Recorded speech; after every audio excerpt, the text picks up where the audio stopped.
শরীর পোড়ার ভয়াবহ যন্ত্রণা নিয়ে রাজশাহী মেডিকেল কলেজ হাসপাতালের বার্ন ওয়ার্ডে চিকিৎসাধীন নওগাঁর 5 বছরের শিশু আইরিন। মায়ের রান্নার সময় গরম ডালের গামলায় পুড়েছে তার শরীরের বেশিরভাগ। রান্না করছিল দিয়ে তখনকার ডাউলের থেয়েছিল পড়ে গেছিল। বাইরে ছেলেপিলে খেলাধুলা করছিল, খেলাধুলা করতে করতে কিভাবে আগুন লেগেছে আমরা জানতে পারিনি। বাগমারার বৃদ্ধা জাহানারা খড় জ্বালিয়ে উত্তাপ নেয়ার সময় দগ্ধ হন। পুড়েছে শরীরের কোমর থেকে নিম্নভাগ। রাজশাহী মেডিকেলের বার্ন ওয়ার্ডে ভর্তি শতভাগ রোগী অসাবধানতার কারণে এভাবে দগ্ধ হয়েছেন। হাসপাতালের তথ্যে উত্তরাঞ্চলে শীত বাড়ায় চলতি মাসের 23 দিনে দগ্ধ হয়ে ভর্তি হয়েছেন অন্তত 68 জন। গেল 2 মাসে চিকিৎসা নিয়েছেন 231 জন।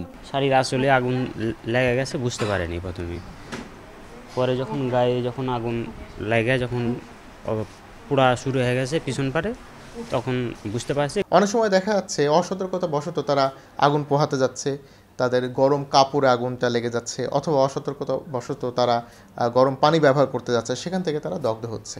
2020 থেকে 2024 সালে বার্ন ওয়ার্ডে চিকিৎসা নিয়েছেন অন্তত 5700 রোগী। হাসপাতালের হিসেবে প্রতি বছরই বাড়ছে পোড়ার ঘটনা। সবচেয়ে বেশি আক্রান্ত হচ্ছেন শিশুরা। শীতকালে অনেক বেশি রোগী আসছে, কিন্তু সারা বছরই রোগী পাচ্ছি এবং সারা বছর আগের চাইতে অনেক বেশি রোগী পাচ্ছি এবং পুরো ঘটনাটাই ঘটছে অসাবধানতার জন্য।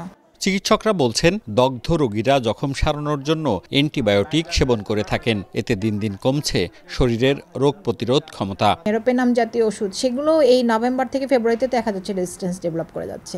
তখন আমরা কিন্তু আরও বিপদে পড়ছি, কারণ আমাদের অ্যান্টিবায়োটিক সাপোর্ট ছাড়া কিন্তু আমরা রোগীর চিকিৎসা সঠিকভাবে দিতে পারছি না।